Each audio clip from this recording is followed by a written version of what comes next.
Hope everybody's doing good. Appreciate you guys being with us today.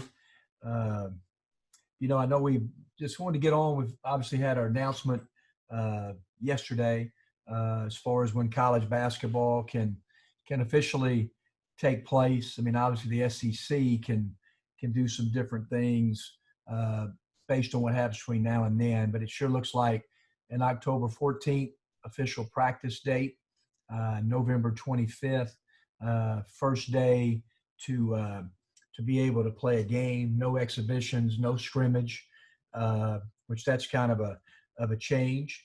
And so right now we've been affected really two exhibition games, Alabama, Huntsville, Southern Miss.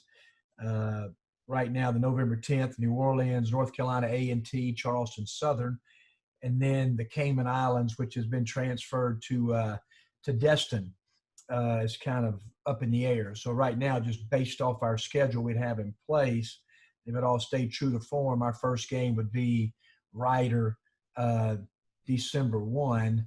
And with the SEC schedule, if everything stayed true to form, that would be 25 games. Right now, you guys have read, we're in kind of talking right now with Maury Hanks from Global Sports, who is running the Destin tournament. I think you'll see a lot of this, coming up around college basketball in our country. We may trying to find maybe different dates, different teams that can form another multi-team event.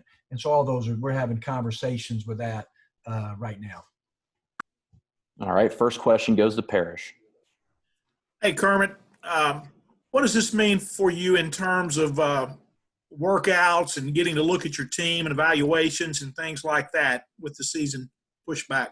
Yeah, Parrish, we have rolled pretty good. I mean, we have we're into 4-on-4 and some 5-on-5 in our 4-hour weeks. We didn't really take any time off, maybe about 3 days right before school. Just kind of worried about guys going back. Our team was in a good place, knock on wood, with COVID, and our little so-called as much a resemblance of a bubble that we can get. And so I met with kind of our leadership this morning when the announcement was, and what we're going to do probably next week is probably take the week off. And we've been going pretty good. So I think we're going to take a week off. Obviously, they'll stay in their academic responsibilities. And then, next week, Parrish, we can go to the 12-hour, 8 hours on the floor. But I just think it's a long time away, and we have to all kind of be kind of us, particularly because we've been going pretty good. For other teams, so some teams in college basketball haven't done anything yet, So I think that's more in place for them. So we'll take a week off, and then the next week kind of figure out exactly the best way we're going to try to use as much of that 8 hours on the floor as we can. We'll go to Ben. Yeah, Kermit, you kind of went through it there about the schedule. As far as finalizing it, if there's any changes, if there's a different start date, when do you anticipate that happening? You talking about if a different start date was, Ben? If there's a change in the tournament, or if you come, like getting all that stuff finalized for the schedule. Yeah, we just started. We met with Keith early this morning. Thomas Gray and I. Thomas is kind of, we work hand in hand. He's done a great job with our schedule. So just kind of what Keith's thoughts were. And because, there still may be, I don't know, there's still right now we feel good about the teams being that are on our schedule are going to play. But still there may be things that come up. So we don't know. We would like to play in an MTE event. So we've been talking, obviously we've talked to Maury about that tournament. Can we find a date after the 25th? I mean, we would be great to play in an MT event 25th, 26th, 27th, that Wednesday, Thursday, Friday. Well, they can't play it in Destin because the Emerald Classic comes right behind the tournament that we were supposed to play in. So it's maybe trying to talk to some of those teams that are in that tournament. Can we find a different date that people can work that MTE in? We even have conversations about hosting our own MTE event in Oxford. That's just very preliminary, but that's something we've looked at. And because we would like to get to obviously the full 27 games, either the 25 plus 2 in an MTE or 24 plus 3. So that's kind of our goal is to get to 27 games. All right, we'll go to Nick. going off of that, Kermit, do you think there's any chance that SEC leadership could say it's going to be a conference-only season, or are you kind of operating assuming there will be 3 non-conference games? I really think there's going to be non-conference, Nick, and that's just speculative, but in our head coaches meetings, about bringing up about playing more SEC games, that it just seems like to me, unless the virus or the COVID takes for a different turn, I think they're on kind of a good trajectory. All eyes is going to be on SEC football, obviously, Nick, and how that plays through over the next, 6 or 8 weeks. So things obviously can change. But I think right now the NCAA wants non-conference because of the net. They want non-conference because the selection committee of having some comparisons with leagues, and it may not be the perfect world as it normally is. So if I had to make a guess right now, I think they're really wanting to play some non-conference games for sure. All right, Jake, go ahead with your question. Hey, Kermit. I've spoke with Jarkel over the summer, but what have you seen out of him progression-wise, and kind of maybe what are your expectations out of him, maybe on the leadership side and on the court this season? He's been unbelievable. I mean, I've been in it a long time, and I don't know if I've ever had a guy that's as serious about basketball as he is. His leadership is off the chart. He comes in with that same smile and bounce every single day. I just think it's going to equate to a really, really good year. Excuse me, guys. Sorry about that. But I think it'll equate to a really good year for Jarkel. And, he and Devontae, KJ, those 3 guys are really taking really good leadership roles with our team, and we're trying to play him more on the ball, at the point, even move Devontae off the ball some, play them together, obviously. And but he really has. He's had a great summer and early fall. Nate, go ahead with your question. I've taken a different turn here to recruiting, but you guys have had a lot of success getting backcourt players to kind of buy into this. How do you why are backcourt players so intrigued by Ole Miss, and how do you kind of get more big buys? Yep, and that's going to be a focus. We may, obviously with the one-time transfer that we think for sure is going to get passed. I think, we've talked about it even in the spring, guys, that's going to be more evolving rosters, in football, basketball. And so I think recruiting will just kind of be this. It has been a year-long endeavor, but I think you'll see it even more. I think our assistant coaches have done a great job. Obviously, I think this is that you got to have great feelings about the place that you sell, and we all do. We have a wonderful product to sell. I think the perimeters, infatuate, obviously TD, just the success that he had going to the NBA, obviously what Brian has, Devontae. And so I think the perimeter guys, it's been really good, and we feel really good about the commitments that we have. And obviously we're still involved with a lot of other really good players in 21 and have really, really worked on 22. TD was in town last couple of days. He probably spent 2 or 3 hours with us yesterday. And, just to see what he's done and just some of the things that he thought, what Ole Miss was great for him to have the success that he's had with Toronto this year, making the second team all rookie has been good to see. And we've sold that a bunch. Not to ask a specific question about a specific recruit, but have there been any conversations about moving any 2022 kids to the 2021 class? I think it is. I think you see it, that it's become a lot of different guys across high school basketball reclass. You saw some maybe reclassing down, others reclassing up. And so I think it's always in play. I think you see a lot of high school kids now, they're just maturing sooner. They're subject to, just a competition, working out at such an earlier age than what it was years back. And then I think a lot of these guys are getting really off to good starts in their high school academic careers. That's the number one thing. Can you reclass because of academics? And a lot of these guys are making really good early progress. All right, we'll go to Neil. Kermit, you may have already kind of answered this. I'm sort of clarifying it for my own understanding. Is there any chance that you can add games to the schedule that aren't already on the schedule other than the tournament games?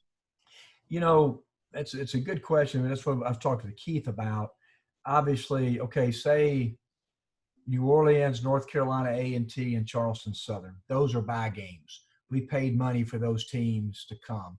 So right now, obviously, I'm not an attorney, but understanding the contractual obligation, since the NCAA has started the season the 25th, I don't think anybody knows for sure exactly how that works, And if we can't play them this year, would we sure try to honor it next year? Yes, we would. I just think that's the right thing to do. But with that being said, like if somebody, say for example, Ryder, say they're in the Northeast and maybe they didn't feel comfortable with different types of things, and they said, they may make a conference decision. This is just speculation that we're just going to play an all-conference schedule. Then I think that's when we sure could go and try to add games. Maybe the teams that were playing at an earlier date that got canceled, or maybe other teams. There's been a lot of talk, Neil, about so-called bubbles in Orlando and different places, and we've had conversations with that. But for us, it's trying to, where can it best fit? Can it fit in a time frame that works in our schedule?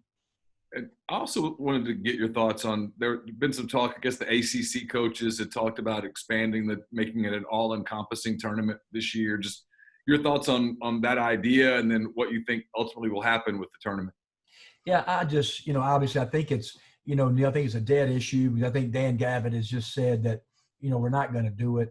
I don't see how in the world that could be feasible. I just don't see it. That many teams, trying to play, especially in this year. I think it'd be hard in a normal year, with no COVID. I think that he make a guess. I think it's going to stay right at 68, maybe the lowest 64. But right now, I think they're just pushing forward with a regular tournament. It's going to be interesting. Nothing has been talked about conference tournaments. I could see maybe those not being played, Neil, just because of depending on fans and how many people can come, and obviously a money situation. But that's just sheer speculation from my part too. All right, we'll go to Joe. Hey, Coach. I just want to get your thoughts on Dimitrescu Vaughn, your assessment of him, how he's kind of blended into the team and kind of established himself. What do you like about Dimitrescu right now? Dimitrescu, he got here right before school, and so he had to go through the 2-week protocol, and he did that. And then we got him in lightly just to individual workouts. He came in heavy, and he's lost about 10 or 11 pounds to date. The one thing that stands out about Dimitrescu right now, this is the first week that he's been really in our whole team activity. He's tough. He plows right through fatigue and conditioning. Great attitude, loud voice in the gym. Looks like he can really, really shoot it. He's just trying to get himself in shape, as much as he can. So he's been terrific. I can't wait to see the full force of him when he gets himself in great shape in another 2 or 3 weeks. But he's been really, really good, and he's a great guy. Comes in that gym smiling every day and looking forward to work. All right, we'll go back to Ben.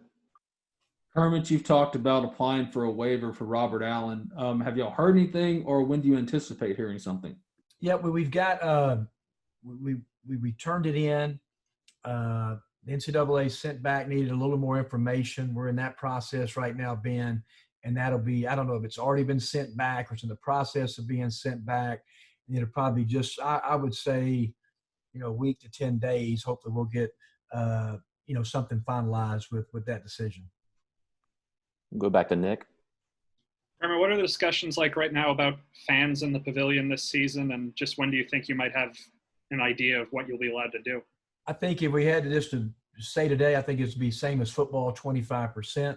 I think what's encouraging is that our governor, and obviously what I like about the decision is that it is state to state, so our governor, I think, just passed the 75%, right, in restaurants, which I think that's a good thing. And I think it's just hopefully what football is. We're all hoping football is going to start at 25%, and that's going to be increased, based on the success that they have.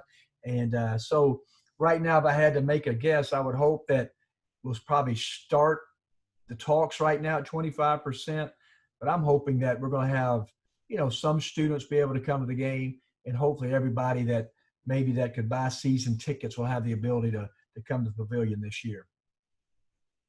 Go ahead, Parrish. Hey, Kermit, can you expand on this bubble a little bit? I know it's tentative and just ideas, but what would that look like? Would that mean that players were away from campus and doing all classes virtual? And I mean, what would be some of the logistics there? Yeah, that would be it. Some place that obviously that has a protocol of testing, trying to get people in the bubble that has similar protocol of testing. So I think that's number one. And like you said, with all the online academic right now, it can sure happen. I mean, we have our guys go to the FedEx and they go for 2.5 hours a day. There's a few guys on our team that are going to in-person classes, maybe once a week, maybe limited amount of times. So, in a perfect world, you would be in all online classes, and the biggest thing is just the testing protocol. But like the NBA, they were just so secluded. I don't know if we could ever get into a space of a hotel. Maybe they could, that it's just all teams that have been tested in that hotel and nobody else. And so I don't know, Parrish. That's going to be a hard thing to try to do in college, I think. Yeah. All right, we'll go back to Ben. Kermit, a lot's been made, and understandably so, about Romello, Dimencio, Robert Allen. You've talked before, however, about the second-year guys needing them to take a step, like Austin Crowley and Sammy Hunter, even Luis being injured. So what have you seen from them so far in practices? Who's impressed you? Yeah, Austin and Sammy are two guys that come to mind immediately. Austin now is about 192. He just looks so different than he did last year. He's had a great summer and fall. Sammy the same way. And I think they're just more mature. They know what to expect. Their work habits, tension in the weight room is so much better. Both those guys have done really, really good. Sean Robinson is starting to, he didn't play, but a second-year guy that's starting to gain weight and doing better. He lost some weight with his tonsil surgery, so he's doing very well.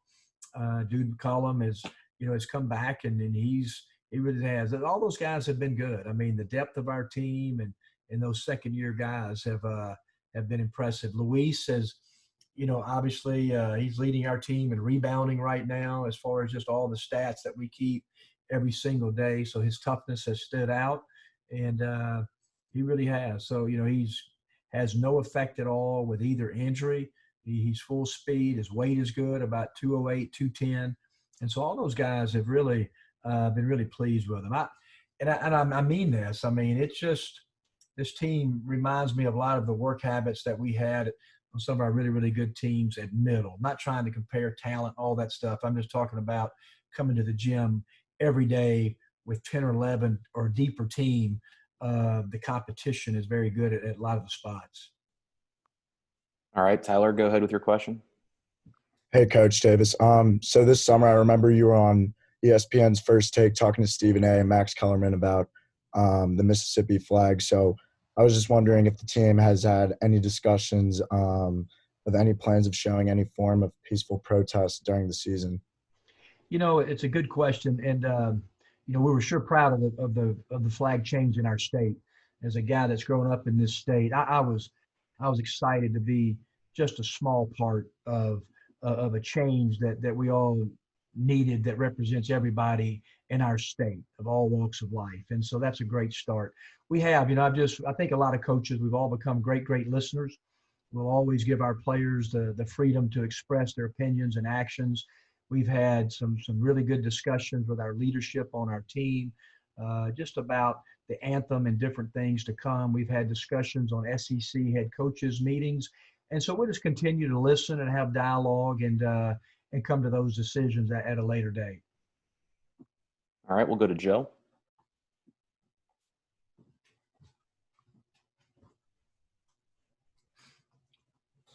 Joe, you can go ahead with your question. I believe you're muted still.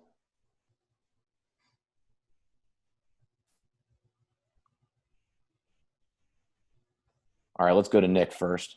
Go ahead, Nick. Kermit, just in general, how have your players responded to the COVID protocols? Have there been any issues in the program, or have you guys mostly been able to just practice without issue? It's been knock on wood. I knock on wood every time somebody asks me that. Number one, our trainer, Andrew Bikey, has been absolutely unbelievable. Shannon Singletary in our group that heads everything has been terrific. We've had 2 guys to test since we've been back in June, positive. And right now, we're in good shape, and it really is. I mean, our practices, Nick, it's just like we're kind of full go. I mean, we're just like we would be this time last year. And but I think our guys, we talk about all the time, just small circles. That social distancing is just the thing that gets you, and the social tracing. And so, our guys have been great with masks around our facilities. I see them on campus. They take it very seriously. And but really, Andrew in our facility has really kept us right on line. And he's a great reminder of all the protocols day in and day out. One thing they cannot stand is the mask in competitive situations. That's hard. They bring like the fist mask up when we have competition, and those things staying up, and that's been the one thing that's hard for breathing and all that. And we hope as we get down the line that those things can kind of be taken away, and be able to play without the mask up. And there's some people around the country, I think, that are doing it already.